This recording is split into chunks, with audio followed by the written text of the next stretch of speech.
رمضان المبارک کا برکتوں والا مہینہ ہے، جہاں رمضان المبارک میں انسان اگر نیک اعمال کرے اس کی نیکیاں بڑھتی ہیں، وہیں پر اگر کوئی برائی کرتا ہے، کوئی گناہ والا عمل کرتا ہے تو اس کے گناہوں کی سزا بھی اس کو ڈبل ملتی ہے۔ رمضان المبارک میں ایک حدیث میں آتا ہے کہ ہر روزانہ افطار کے وقت اللہ تعالیٰ تقریباً 10 لاکھ افراد کی، ایسے لوگوں کی کہ جن پر جہنم لازم ہو چکی ہوتی ہے، ان کی مغفرت فرماتے ہیں، 10 لاکھ روزانہ۔ تو پھر جو آخری رات ہوتی ہے تو اللہ تعالیٰ یکم رمضان سے لے کر آخری رمضان تک جتنے لوگوں کی بخشش فرمائی ہے، مغفرت فرمائی ہے، اس ایک رات میں ان کی بخشش فرماتے ہیں۔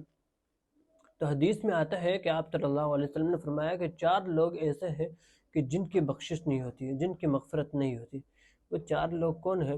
صحابہ کرام نے عرض کیا، اے اللہ کے نبی وہ کون ہے 4 لوگ؟ تو آپ صلی اللہ علیہ وسلم نے فرمایا، ایک وہ شخص جو شراب کا عادی ہو، جو مسلسل شراب پیتا رہا ہو اور شراب کی عادت اس نے ڈال لی ہو، اس شخص کی رمضان المبارک میں اور اس شب قدر اور شب برات کی اس رات میں بھی اس کی مغفرت نہیں ہوتی۔ دوسرا وہ شخص جو والدین کا نافرمان ہو، والدین کی نافرمانی کرتا ہو۔ والدین کے نافرمان کے متعلق تو ایک حدیث میں آپ صلی اللہ علیہ وسلم نے فرمایا کہ اس کو دنیا سے ہی اس کی نافرمانی کی سزا ملنا شروع ہو جاتی ہے۔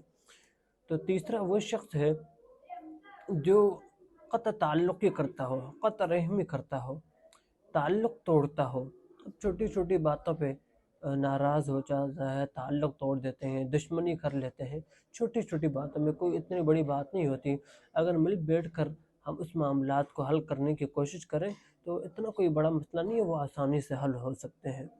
تو تیسرا وہ شخص ہے جو قطع تعلقی یا قطع رحمی کرتا ہو، اور چوتھا وہ شخص ہے جو دل میں کینہ رکھتا ہو۔ اب یہ ہماری بہت بڑی خباثت ہے، بہت بڑی ہماری برائی ہے، ہماری بہت بڑی یہ ایک بدعملی ہے کہ ہم دل میں دوسروں کے لیے کینہ رکھتے ہیں۔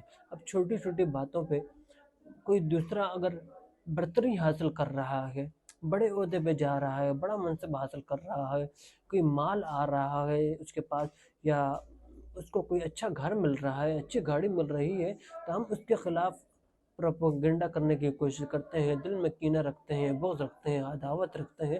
تو اس وجہ سے کہیں ہم ان لوگوں میں شمار نہ ہو جن کے رمضان مبارک کے اس مبارک مہینے میں بخشش نہ ہو۔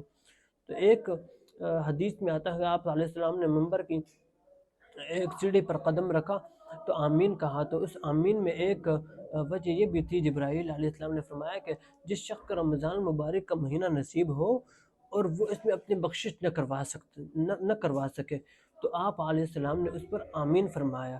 اب اتنی بڑی بات ہے، جبرائیل امین جو سارے فرشتوں کے سردار ہیں وہ بدعا فرما رہے ہیں، اور سارے انبیاء کے سردار اس بدعا پر آمین فرما رہے ہیں، تو یہ ہمارے لیے کتنی بڑی خباثت والی بات ہے۔ کیا وہ بدعا قبول نہیں ہوگی؟ کیا اس بدعا کو اللہ تعالیٰ قبول نہیں فرمائیں گے؟